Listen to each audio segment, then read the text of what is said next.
My name is Stephen Powell. I am the founder and creator of the Global FreeSpeech. There's a few topics that I wanted to discuss. One of them, in which being the issue of climate change. Now, I do know that a lot of people who, are typically 9 times out of 10 Trump supporters would basically bash the concept of climate change and so on and so forth, which to me is completely absurd. All in all, when it comes down to everything else, um, I mean, it's like, for example, okay, this is the part that's bothering me when it comes down to the whole entire thing. Is you have somebody like Donald Trump who is constantly sitting here saying, "Oh, there's no such thing as climate change. Oh, there's no such thing as this. There's no such thing as that." But we have people who have, studied for years and who actually went to college to be able to, basically, be at the top of the class when it comes down to their field and everything else.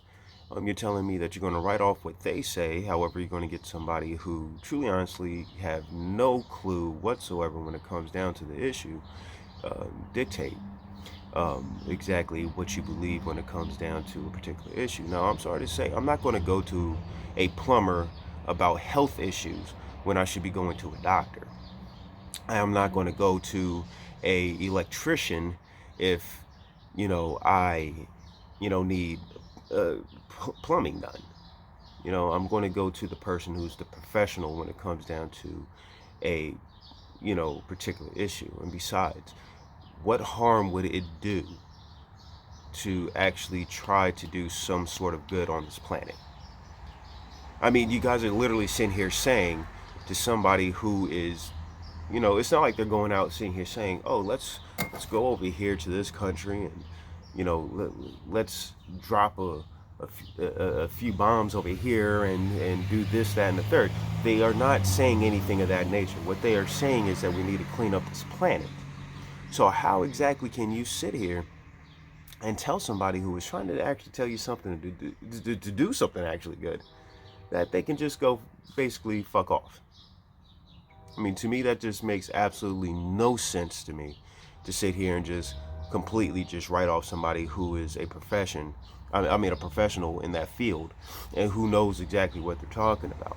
I mean, to me, that makes absolutely no sense. And I'm the type of person that I would much rather look at something and think of it on a logical scale, and truly, honestly, listen to what they have to say about it, than make my own personal opinion, instead of just automatically writing it off because this one person, says, "Oh, well, don't listen to them."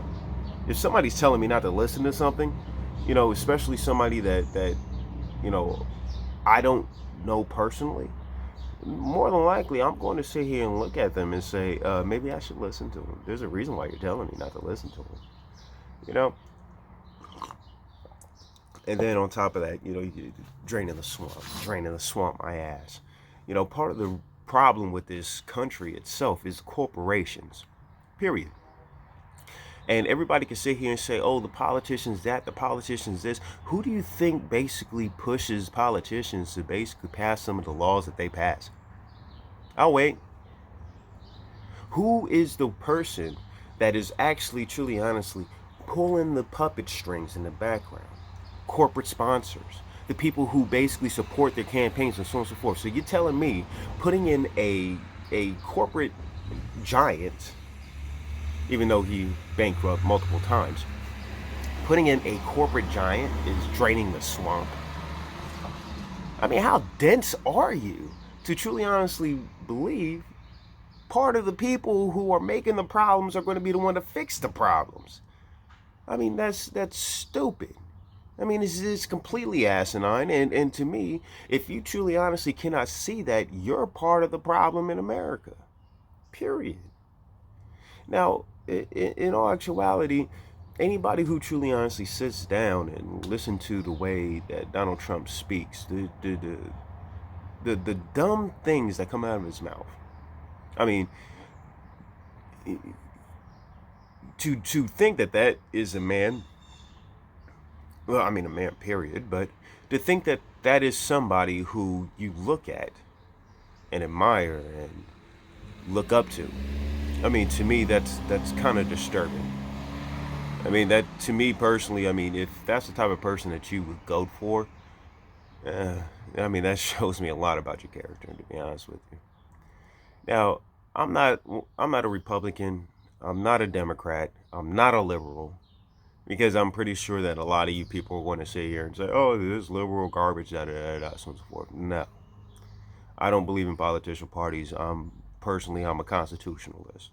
I believe in the U.S. Constitution because the U.S. Constitution gave people of my color, a chance, some sort of chance, which we're still fighting to this day to be able to still have a equal, well, basically a form of equality in this country. However, that's a totally different topic, and I would much rather not touch that subject at this current time. Um, However, just recently, Donald Trump he actually went in front of all the world leaders, basically trying to get them to dismiss climate change. I mean, climate change. I do apologize. I'm still trying to wake up, hence the coffee this morning. Um, Now, I know as human beings, we have a tendency to believe some of the the wrong things. I mean, we're human. We all make mistakes. Okay. Um, However, I mean, to truly honestly hear somebody say, we need to clean up our water. Yeah, we do. I mean, I believe it was either South Dakota or something like that, where they were able to literally put a lighter up to their water fountains, their tap water, and set it on fire. Flint, Michigan, you see what happened to their water, and to this day, still trying to fix. I mean, there's so many different things. I mean, look at Garbage Island, for example. I mean, literally, there is two different islands of trash floating in the middle of the ocean, and you're telling me that it's the cleanest it's ever been? By the way, yes, Donald Trump did say it's the cleanest it has ever been in world history, which is bullshit. I'm sorry to say, but to get an island nearly the size of Texas floating off of the Pacific Ocean, that takes a lot of time to accumulate. It literally does. And no government really wants to take responsibility for it. No government wants to be able to sit there and put out the funds for it, and et cetera, et cetera. When in all actuality, I mean, this is all our planet. Regardless, I don't care if you're Japan. I don't care if you're Russia. I don't care if you're England. I don't care if you're in South America somewhere. I don't care. It is our planet. So we all need to be coming together to fix this.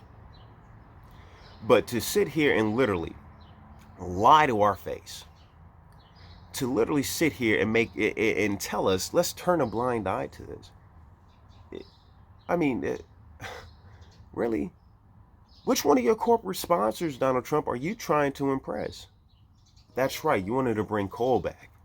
The same thing that we're trying to stop burning because it does pollute our air, and scientists have proven years and years ago that it pollutes our air, which is why the Clean Air Act was put in place. I mean, it's so frustrating to me, and it's really hard for me to really get my words together because of the fact that it frustrates me so. Because as a human being, and as somebody who would like to imagine,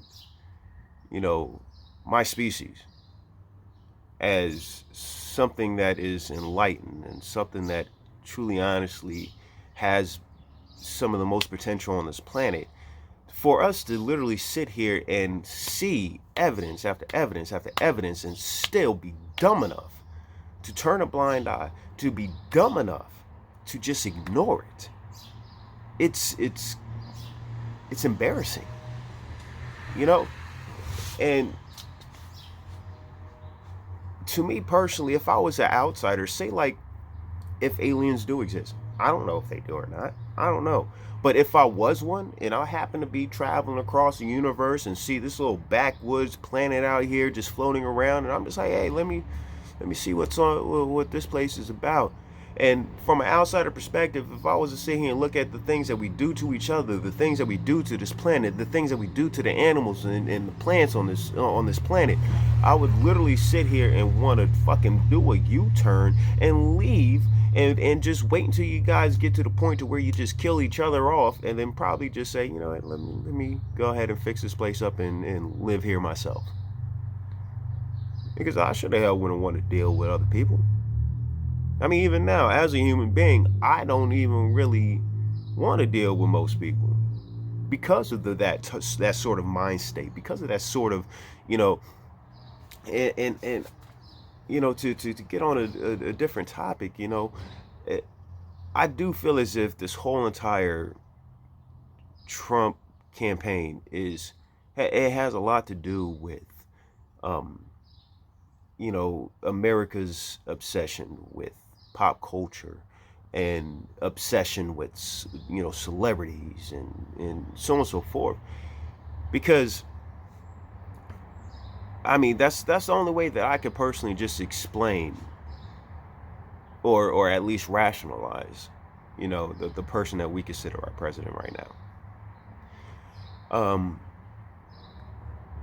I mean, yes, I do know that, you know, there's more issues across the world, you know, which is why, you know, we decided to change it from the U.S. free speech to the global free speech. I do have a friend of mine who lives out there in Taiwan. Me and him, we sat down, we discussed it, and I did feel as if, you know, it was. I mean, as a human, you know, and you know, I like to kind of consider myself a bit of a humanitarian. I'm not like overboard with it or anything else like that. And yes, there are a lot of things that I feel as if I could, you know, do more of. Um, Besides, of course, spreading awareness and things of that nature. However, the moment that he said that, I mean, it truly honestly sparked something in me. And I did feel as if, you know, trying to spread across the world instead of just focusing on this country, because other countries, you know, don't get it wrong. And I don't want anybody who you know, basically hear me rant about, you know, things going on with our government, things like that. I do feel as if I am still blessed to be in this country. There are several countries out there, you know, to where it could be far worse. However, this country can be way better than what it is. This country has the potential to be more than what it is. Instead of just having our educational system some of the worst education, public education inside of the world. Instead of sitting here walking around and being number one in incarcerating individuals. You know, when it comes down to police brutality and police murders being number one. You know, it's you know, when it comes down to obesity, other things. I mean, we have the potential to change all of that, to be an example to the rest of the world that you don't have to run around and get your army to run into another country and completely just demolish everything and then just leave them. Just leave them there. Let them fend for themselves at that point. I mean, I'm not one for war. I'm really not. I'm not a religious person, you know. I'm none of that. However, to me personally, it's really hypocritical to me for, you know, a country that is considered to be a Christian country, you know, who are supposed to abide by the commandments and see thou shalt not kill, but then want to sit there and in pencil right on the side unless the government feels it's necessary. That's basically what this country has been doing. And to me, I'm shocked that more people have not necessarily noticed that, or that more people have not spoken, you know, that unspoken issue. You know what I mean? Um, and I do know that, when it comes down to this country, separating religion and politics is basically one of the things that we've done a long time ago, because of course we've seen, how that worked out, in the past. However, just don't fall for the hype. Don't fall for the hype. Everything that is being said and so on and so forth. Do research. Everybody's like, oh well, you know, all these news, channels and everything else. They're full of crap. I'll be the first one to sit here and say, yeah, I can sit here and say a lot of them are full of crap. A lot of them go by what, it's no different than politicians. They go by what corporate sponsors want. Go by the people who basically want to dump a lot of, money into, their magazine or their, news station or whatever it may be.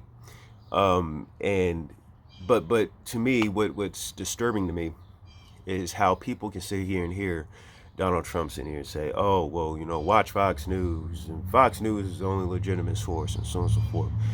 To me, that reminds me a lot of what Hitler was doing. Basically calling the press, the enemies of the state, and basically waged a war against, the, the press itself, and then forcing, you know, Germans to pay attention to his propaganda pushing agendas. You know, I mean, if people have not, if you don't learn from your past, if you don't learn from, past events that have happened before and actually pay close attention to how those type of people got into power, to how those people, became, who they were, we're doomed to repeat itself. That's why that saying, to know where you're going, you have to know where you've been. That's why that saying is there. You have to know your history. It's vital. It's important. You have to know, the struggles, the same the same issues that defined who we became in the first place. If it wasn't for World War II, I can guarantee that even when it came down to the civil rights movement, I can guarantee if it wasn't for somebody like Hitler, the civil rights movement would have not been what it was. And a lot of people can sit here and say, "Oh, well, that's kind of tough to say." However, World War II was about discrimination as well. Discrimination against the Jews. It was discrimination against anybody who was different than what than what Hitler, viewed as, perfect, so to say. So yes, it was about discrimination then, and it opened the eyes to the rest of the world as well, that it's still an issue, and it is still a plague in the world, in a global society. Um, it I truly honestly hope that when people decide to actually play this video, and people actually decide to pay attention to it, and those who like to sit back and analyze these sorts of things, I really hope that they truly honestly look at it from a standpoint of somebody who is very open-minded. Now, of course, I don't expect every single thing that I spoke about for you personally to believe. Who am I to tell you what to believe and what not to believe? I am personally just here to voice my personal opinion. I made the U.S. free speech originally to basically just be able to vent out a lot of my frustration of things that are going on, especially in this country, about the racial bias and things of that nature. I even made an article years ago about the whole Dylann Roof situation, when he walked into black church and slaughtered a bunch of people and was treated a Burger King, but yet unarmed black man basically gets choked to death and treated like he's scum. while a armed shooter, of course, once again gets treated at Burger King. So I mean, I've those were some of the issues and stuff that I initially started it off with. However, I definitely appreciate those who have supported basically my site. Well, should I say our site now? Because of course we've expanded and brought in a lot more people. So of course I would like to, of course, thank those who have come on board to the team. I like to thank those who have, supported the U.S. Free Speech as well as currently the Global Free Speech. I like to thank everybody who were open-minded and continue to, help us expand as well. Once again, this is Stephen Powell, and I'm part of the Global Free Speech.